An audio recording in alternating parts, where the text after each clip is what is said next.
Okay, this is my 14-year-old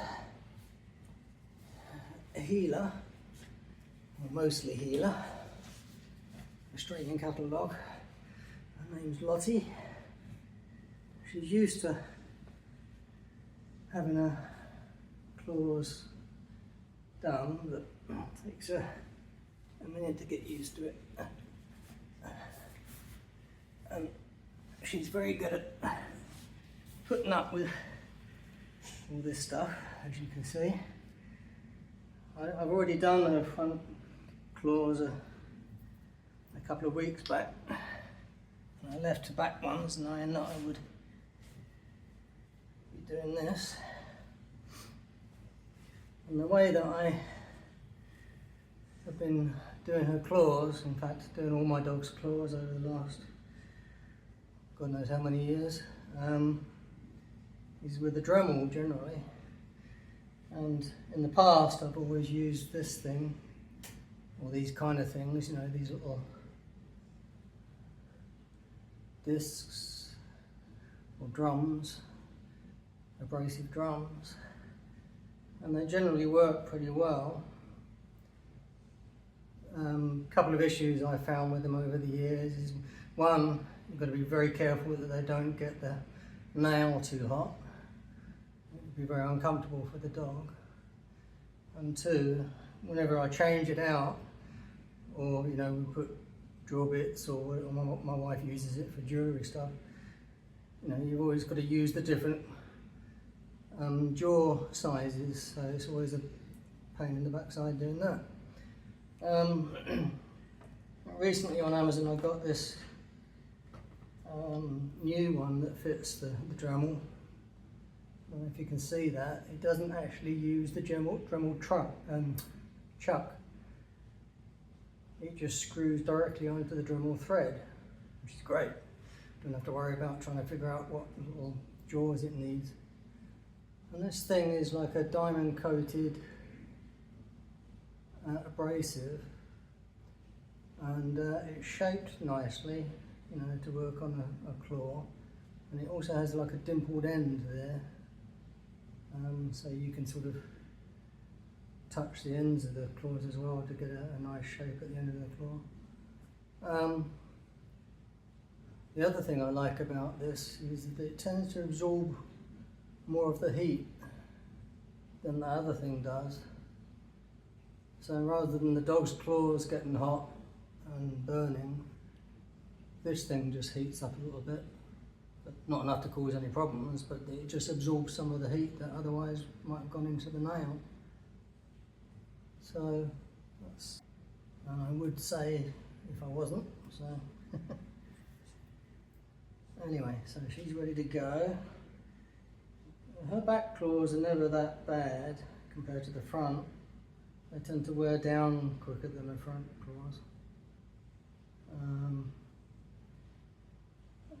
if you haven't done this with a dog before, with a Dremel or any kind of tool like a Dremel, it's pretty easy. You just got to take your time. Got to just keep pressing and touching the claws with your fingertips to sense the heat, to make sure that it's not getting very uncomfortable for the dog or even burning the dog. And of course you've got to keep an eye on the quick, what you don't want. And thankfully, I mean, I've never had this with this method of doing it, but back in the days when I used to use you know, the slicers or the clippers, it was very easy to cut into the quick, and then you end up with blood everywhere, and you have to use the little styptic stuff, you know, to stop it from bleeding. Never had that problem with the Dremel method, because you can just keep on doing a little bit, check in, doing a little bit, check in, and then look, depending on how translucent your dog's claws are, you can even get a little sort of miniature flashlight and just use those to look through it, just so you can see where the quick is and see how close you can get to that. The trick, really, if you want to keep your dog's claws very short is to do this fairly regularly, because the quick will withdraw, and you'll end up with, you know, nice short claws. Anyway, so she's pretty relaxed. She's pretty used to it. She's a little bit deaf now, but she's pretty used to this thing. I can turn it on, wave it around, and she's fine with it. So with the back feet, there's no dew claw, the little one on the side, so it's just 4 each, which is good. I'll start on this one so you can see it. I think you can see it. And then, like I say, you just keep an eye on the quick. You don't have to have this on the highest speed, just on the lowest speed. And then you just, it helps to just sort of keep some pressure on the claw, you know, sort of clamp it between your fingers. Otherwise it vibrates and it tickles, I'm sure, because they go, and go weird. So then, there you go. Yeah, see, compared to that other thing, I don't feel the heat building up like I'm used to. There's two versions of this you can get. You can get the very coarse one or the fine one. I opted for the fine one. You probably can't see it on the camera, but I can see the dust coming off. Normally I'll be wearing a mask to do this, to avoid breathing this in, but can't talk properly with a mask on, so anyway, so this is I think she's finding this generally less ticklish than she has with previous ones. So look, I can't feel any heat in there at all, it's just being totally absorbed by the metal in there.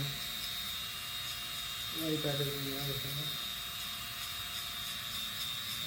And you can do the dead, you know, the end thing. Try not to do. The shape of it also tends to be useful. Tends to curve the edges slightly, which the barrel thing doesn't do. Yeah, I can't feel any heat at all in there. I'll just keep on there. I'm stopping the claw from vibrating while just keeping pressure on it with my finger. And then just keep tapping, basically. Tapping and checking.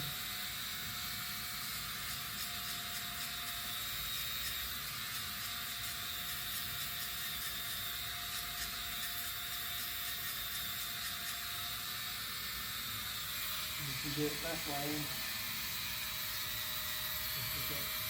Get the sharp bit off the edge on the inside.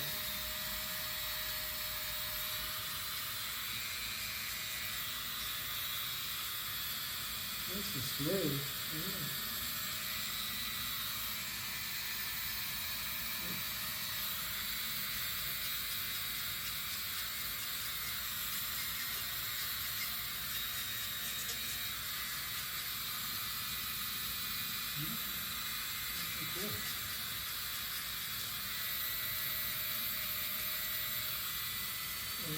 So it's really short now, especially compared to that side. I don't know if you can see that. Pretty pointy. This one's nice, and you can see the quick there, it's like the round bit.